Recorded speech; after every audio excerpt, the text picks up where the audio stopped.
Good evening, and thank you for joining us for the final night of WBNG's Southern Tier Selects General Election Special. I'm Nicole Long. And I am Atria Maneshny.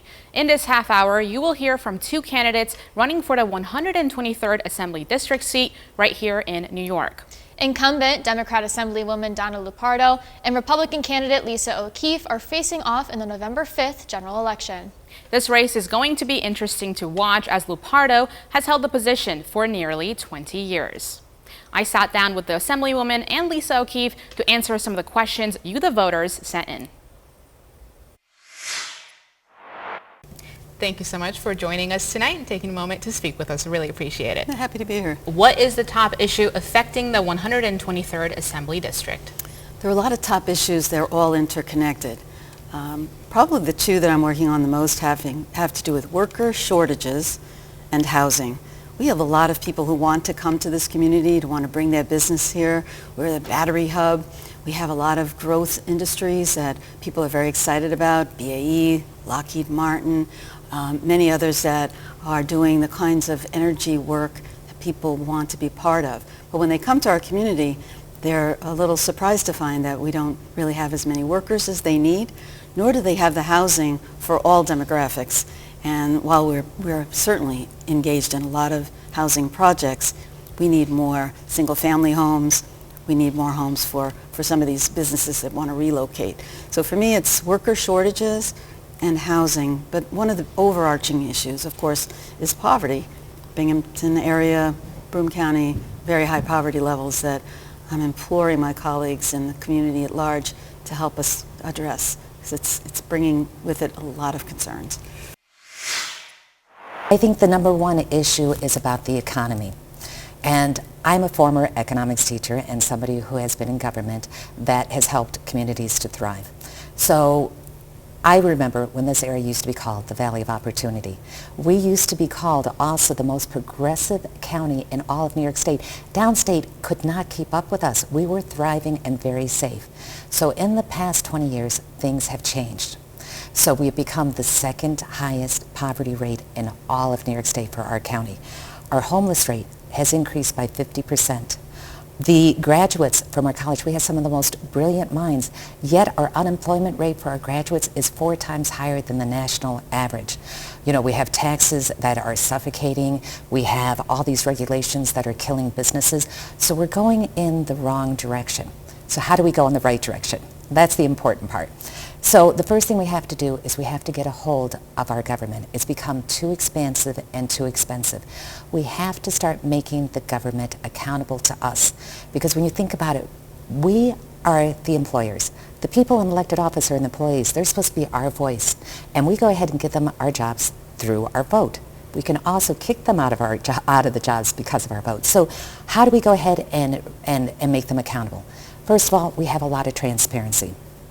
We don't want where they're allowed to give themselves 29% pay raises like they've done in the past. That doesn't help anyone. That money could have gone to programs and services we need. And that's the big problem here. They're looking at their wants, and it's excessive wants, rather than looking at the needs that the people need. We have so little in programs and services, including mental health and substance abuse, that we actually need here. And we're instead spending on things like the pay raises. They also have, where they ushered in this year, that if you're running for elected office, collectively, we would be getting millions of dollars to run our campaigns. So, for example, with my position alone, candidates are allowed to get up to $175,000 of taxpayer dollars. So think of it this way, there's 150 assembly seats times 2 people, so 300 times $175,000. That's a lot of money that could be going to the people, not to go ahead and give us 1 extra flyer that we could send to people or 1 extra commercial. If you're running for Senate, it's double that. By the time you get up to governor, it's $3.5 million per candidate. That is a waste of money. We have to start being accountable for the people. The second part of making our economy grow is we have all of these roads, and so many people are leaving out of here in droves to them. They are going up to Rochester for the MedTech hub, or up to Syracuse for the manufacturing hub, or they go downstate for the financial hub. But we've forgotten that we are at the focal point. We're right in the center. The roads are supposed to come to us so we can build this hub again and be prosperous. And when we're doing that, we're also helping the trades, because now you need the people to build the buildings, the electrical, the plumbing. You need the people for the roads and so forth. So we're employing a lot of people. when we're employing a lot of people, we're helping out the small businesses because now we can spend the money on the goods and services they do. So now the small businesses are thriving. And when everybody is thriving, then we could go ahead and spend the money on the not-for-profits and the arts. And the arts are critically important. I don't know if you're aware of this, but Luma is recognized as one of the top 10 attractions throughout the whole United States. California, they really promote it. That brings people in here. When we're bringing in new people, we're creating jobs for them. The real estate market goes up, everybody goes ahead and they prosper from that. So that, I believe, is the number one question that as I go door to door I keep hearing. You know, they don't want to just hear about where are we now or where were we before. They want to know what is the path to the future, and that's the path that I see. What steps must be taken to ensure people have access to mental health resources? When it comes to mental health, I know that during the Cuomo administration, we had shut down a lot of mental health facilities. And I talked to people who say that there's a long waiting list in order to get help. That doesn't help us at all. Because basically, if everybody in the community doesn't thrive, then nobody does. And we have a lot of people who really desperately need these resources. Again, getting rid of the waste, putting it toward the services that we need. There used to be a program a long time ago called CETA. And what they went ahead and did was they made sure that anybody who didn't get their GED, somebody who wasn't prospering in life, they hooked up with different companies and they had them act like mentors. You know, get them into a job that you know that they might do well on. Basically, you're mentoring them, helping them with that. They get pride in themselves, and at the same time, they have to, on the other end, complete different things. We had the mental health resources for them. We had the tutors for them. We went ahead and made sure that they thrived from all different angles. And that's something that's very important. You know, I've talked to different police stations who said, you know, there's all these different groups like AA and NA and so forth. They said, how come the government can't go ahead and allocate some type of money where people act like a sponsor? So if somebody is starting to feel like, you know what, I may slip back into this, that they could go ahead and reach out to their mentors and make sure that they're going to be okay. Because we put all of this burden on all these not-for-profits, we are not stepping up to the plate anymore, and that is wrong. This is a difficult question. I worked in the mental health field as an educator for many years before I got elected. And the promise of deinstitutionalization, when a lot of people were released from the psychiatric center at the time, resources never really followed them into the communities. They wound up homeless, they wound up in jail, they wound up in very difficult circumstances. So while we want to help people become more integrated into the community, we have to have services for people who have chronic, long-term mental health issues on the one hand. But on the other hand, we need primary prevention, and we need the services that go to every step in between. And while we, you know, talk a good game in terms of our intentions, the resources aren't always there. So we argue for this point all the time. Fortunately, the Binghamton Psychiatric Center, some new beds are coming online up there for people who really need long-term inpatient care, but also our hospitals that provide the service and our community organizations are crying out for more help, and they also have worker shortages as well. We are just kicking things off here on this WBNG, the Southern Tier Selects General Election Special. Still ahead, we'll hear more from the 123rd Assembly District candidates, where I sit down with them and discuss cannabis.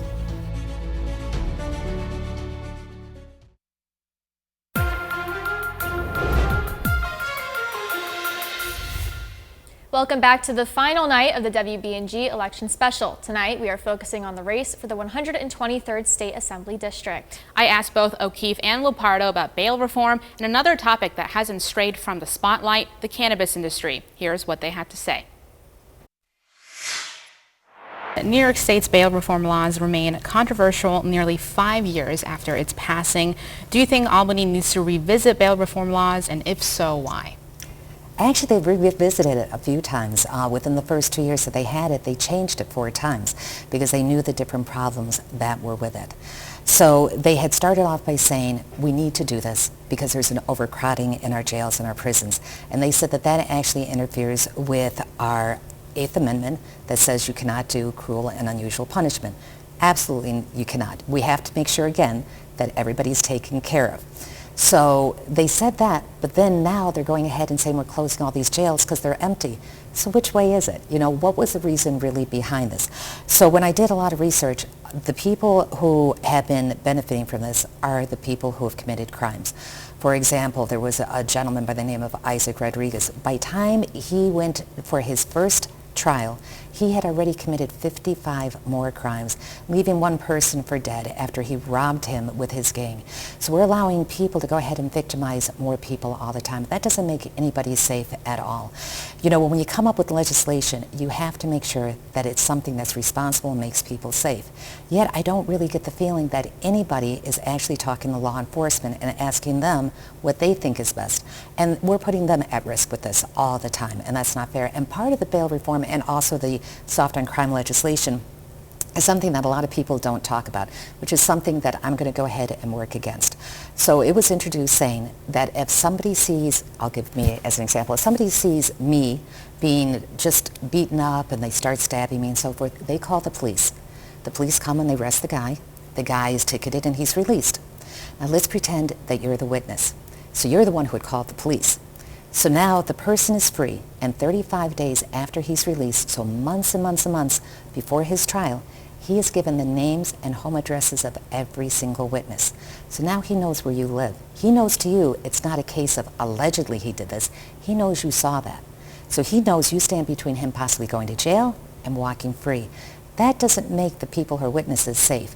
And on top of that, he can get into my house and go ahead and ask me questions under the guise that it helps him to go ahead and refresh his mind on what happened. Well, now you're making a victim out of somebody twice. And then on top of it, he could technically ask for the police officer's address if the police officer is the one who witnesses it. You know, our police officers risk their lives every single day. And, you know, I can't thank them enough for what they do. Now we're asking them to put their families at risk as well. That's not acceptable in my book. Well, the bail reform laws have already been reformed 2 or 3 times in response to complaints from the public, from district attorneys, from our police and law enforcement. I'll never forget a conversation I had with one local law enforcement professional who said that he thought we had done the right thing on bail reform because so many people were being stranded in jail, but for the fact that they couldn't afford that small amount of money to get out. But what we didn't do was provide the resources needed, the wraparound services, the follow-through that would help these folks who now appear to be in a revolving door system get the help, focus, and assistance they need.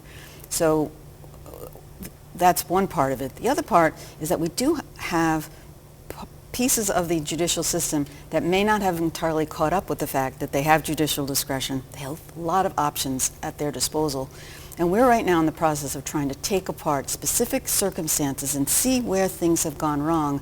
There's an impression that the public has that we are just allowing this to go on, and many of us are very, very worried about it and want to make sure we get this right.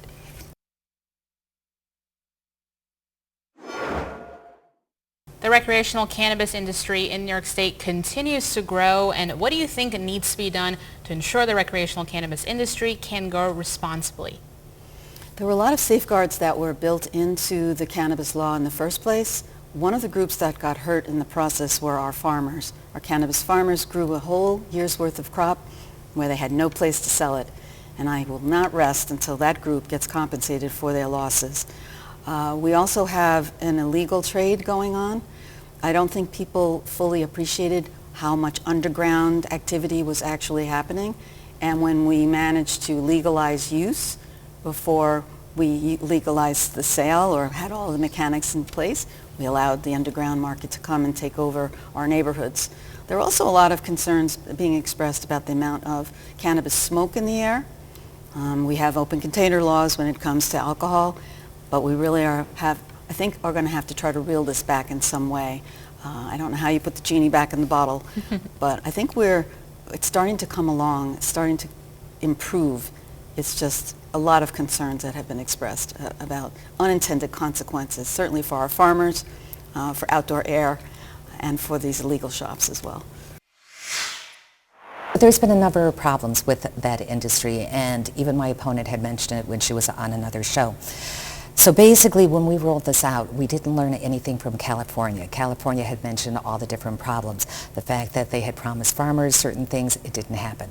The fact that they thought it would make things safer and more legal, it didn't happen because they didn't take the right steps. So by the time we had ushered this in, all these reports were out, and we didn't learn from it. We didn't listen to it about how much water that it takes and so forth. The other thing that I've heard from people in that industry is they said, do you know how much money we pay for a license? So they go ahead and it's about $35,000. And they said the more licenses that you try, the better chance that you have. But unlike other industries where if you don't get it, you get most of your money back except for the processing fee, our state goes ahead and keeps this money. So they said that they feel like it's kind of almost like a bait and switch type of thing. And I hate to use that phrase, but I heard it from a few of them. They said, I feel like, I'm convinced to go ahead and try more than once, so I'm giving up all this money, and if I'm not selected, I'm out of all that money. Well, that's not how we grow businesses. When we grow businesses, we have to be accountable to everyone. And so we have to look at the farmers, we have to look at the small business people, and we have to see where there's a need and where there's going to be problems. It was great getting to hear what they had to say about the cannabis industry, which, as we know, has not been smooth sailing. Absolutely. Well, there is still more to come here on our election special coverage of the 123rd State Assembly District. We'll be right back.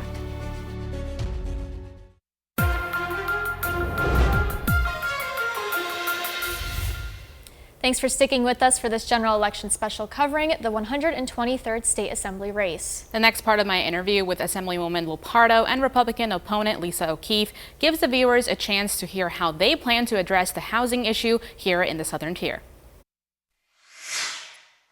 And how will he ensure the state provides the resources needed for local municipalities to support housing concerns?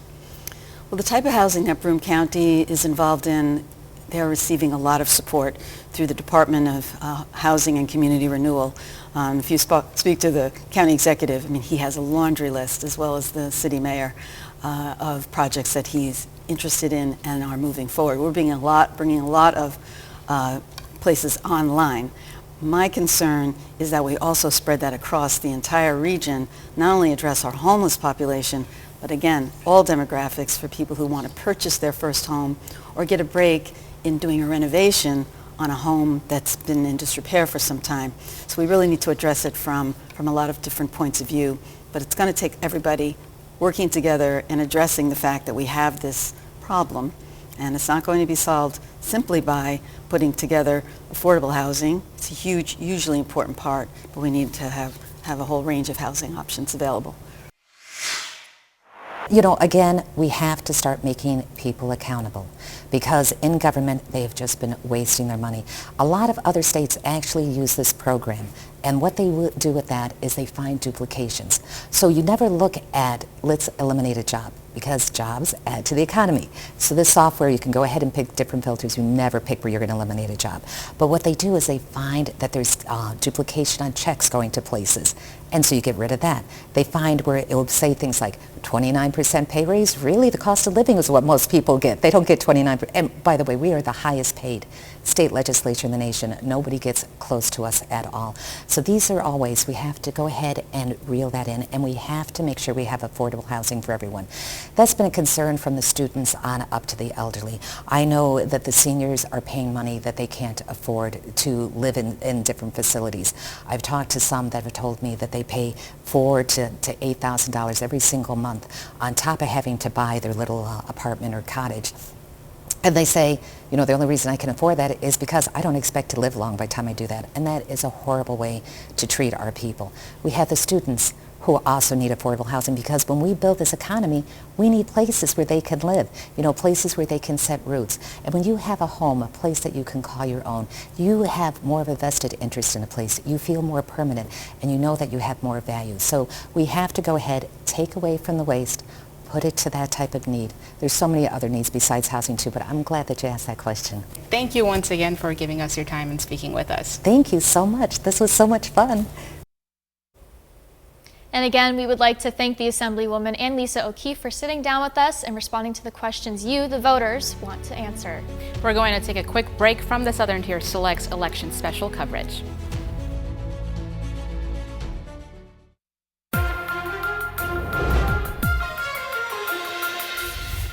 Welcome back to WBNG's The Southern Tier Selects Election Special, focusing on the 123rd State Assembly District here in New York. Once again, incumbent Assemblywoman Donna Lupardo and Republican candidate Lisa O'Keefe are facing off in the November 5th general election. That was a third of 3 races we here at WBNG focused on. Just for a recap, 12 News first sat down with incumbent Congressman Mark Molinaro as he is once again up against Democrat Josh Riley for that 19th congressional district seat. And then we heard from Republican candidate Mike Siegler and incumbent Senator Leah Webb in the 52nd State Senate District race. And to rewatch our specials or to watch the full interviews with the candidates, you can head on over to WBNG's YouTube page. You can scan that QR code right there on your screen, or just go to our website and click on the YouTube link, and that will take you there. Well, that's going to do it here for us on WBNG's Southern Tier Select special coverage. Thanks for watching, and remember, don't forget to vote. Have a great night.